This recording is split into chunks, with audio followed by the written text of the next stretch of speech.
আসসালামু আলাইকুম ওরহমতুল্লাহি ওবরাকাতুহু। প্রিয় দর্শক এবং শ্রোতা, আশা করি ভালো আছেন।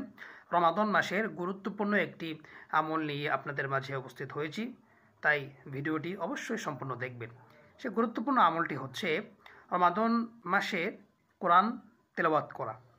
কারণ বুখারীতে একটি হাদিস আছে, সে হাদিসটা হচ্ছে আল্লাহর হাবিব সাল্লাল্লাহু আলাইহি ওয়াসাল্লাম ইরশাদ করেন, রমজানের প্রতি রাতেই জিবরিল রাসূল করিম সাল্লাল্লাহু আলাইহি ওয়াসাল্লামের সাক্ষাতে আসতেন এবং আসার পরে একে অপরকে তেলাওয়াত শোনাতেন। সুবহানাল্লাহ। জিবরিল তেলাওয়াত করতেন, রাসূল করিম সাল্লাল্লাহু আলাইহি ওয়াসাল্লাম শ্রবণ করতেন। আবার রাসূল করিম সাল্লাল্লাহু আলাইহি ওয়াসাল্লাম তেলাওয়াত করতেন, জিবরিল শুনতেন। মানে এইভাবে করে একে অপরকে তেলাওয়াত শোনাতেন। সুবহানাল্লাহ, সুবহানাল্লাহ ওয়া বিহামদি।